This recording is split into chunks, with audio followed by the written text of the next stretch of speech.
Hello. We've been expecting you. Yes, you, the one pointing to themselves right now. You're quite the smart individual for choosing our travel agency. During the good old quarantine times, you've been stuck up in your home. Probably. I'm not making any assumptions here.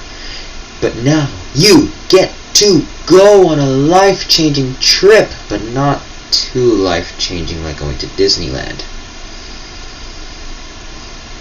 They're our biggest competitor. This trip entails 5 glorious religious sites, some ancient, some recent, with a pristine co-host. We'll take you to the close-ups of the sites, but not too close.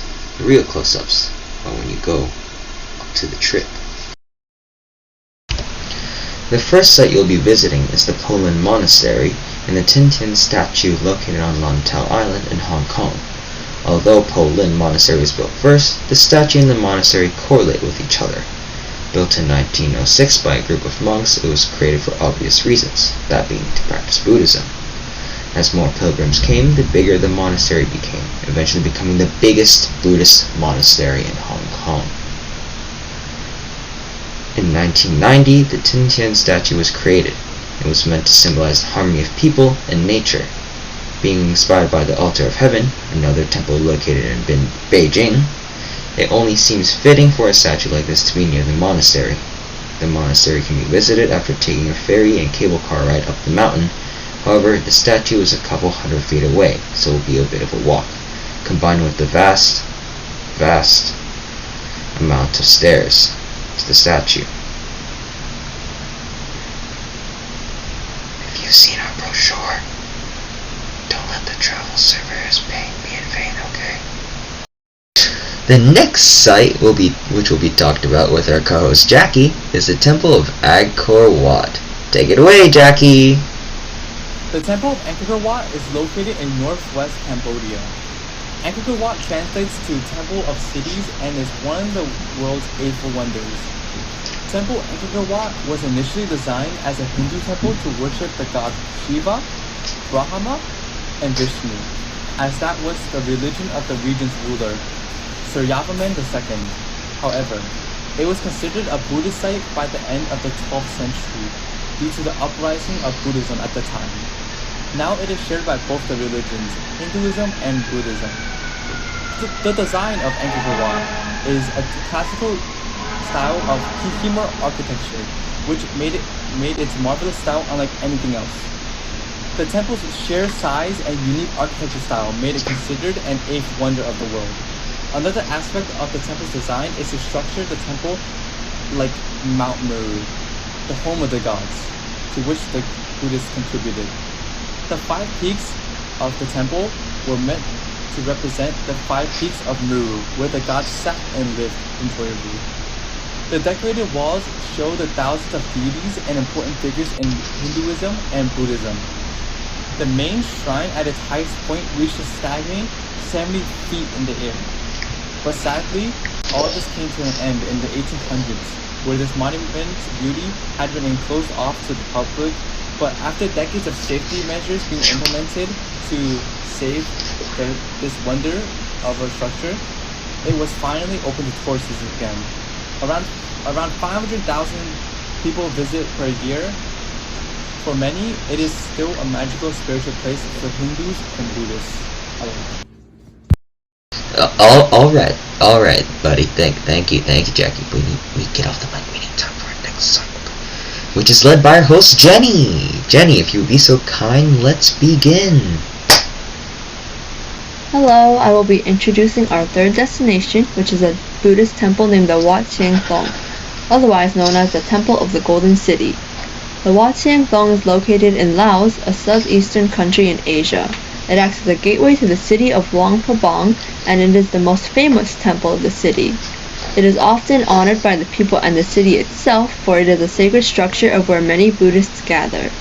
The interior and exterior details of this temple are a must-see, for they are a relevant and accurate depiction of the classic and unique Luang Prabang architecture style, one of a kind. The details include depictions of rare Buddhist deities and colorful glass mosaics. In 1560, this temple was built under the royal instructions of King Siddhartha, who followed the teachings of Buddhism and went through many renovations through its time. The temple served as a place where Lao kings were coronated, and it currently serves as a host for important annual festivals and a place where monks meditate. Side note, Buddhists believe that meditation helps them achieve enlightenment, which is considered the elite in Buddhism. Words cannot describe how significant this temple is, so come see for yourself the beauty and power that this temple holds. Thank you, Jenny. Moving on, Stanley will take you to our next place of excitement.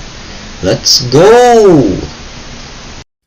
The next site that will introduce you is the Great Pyramid of Giza. The Great Pyramid is located in Giza, Egypt, and was constructed 4,500 years ago at an incredible height of 481 feet and a base length of 756 feet on all sides.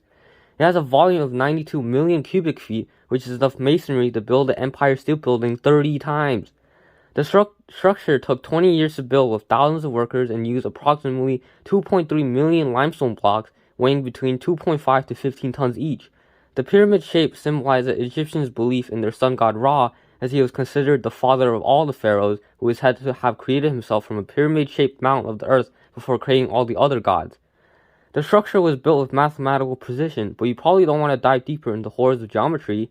Anyways, the Great Pyramid was built as a tomb for the pharaoh Khufu, since pharaohs were considered as gods on earth. This belief kept order in Egyptian society, as disobeying the pharaoh was indirectly disobeying a god. Although the pyramid was built a long time ago, it is still considered as an engineering marvel by today's standards. It is the only ancient world wonder still standing today. So what are you waiting for? Come and visit this religious site to see the dedication of the ancient Egyptians for yourself. Thank you for giving us a great view of what the pyramids will be like, Stanley. But now, I'm sorry to say that we're on our last site. But this site is led by our one and only Leo. Now we move on to the fifth destination, St. Peter's Basilica. Started in the year 1506 and finished in 1615, St. Peter's Basilica is located in the Vatican City, which is also the home of the Pope. This huge structure contains momentous amounts of Renaissance architecture, a style of architecture that reflects the rebirth of classical antiquity, replacing the medieval Gothic style and creating a fresh new era of architecture. St. Peter's Basilica is designed as a three-aisled Latin cross with a dome at the cross, right above the shrine of St. Peter the Apostle. This monument is the single most important place in Christian society, a place where devoted Christians can unite as religious faithful lovers to art. This basilica is purely dedicated to St. Peter's, chief among Jesus' apostles and first bishop of Rome, making it easily one of the most famous Catholic churches on earth. The basilica's articulate dome reigns over the city skyline, an irresistible sight to see for all who walk the streets of Rome. Thank you, Leo. We all love you. Remind me that I need to promote you later. Okay? Well, you made it to the end of our promotion. I hope we'll see you on our next trip. As in, on the plane. Goodbye.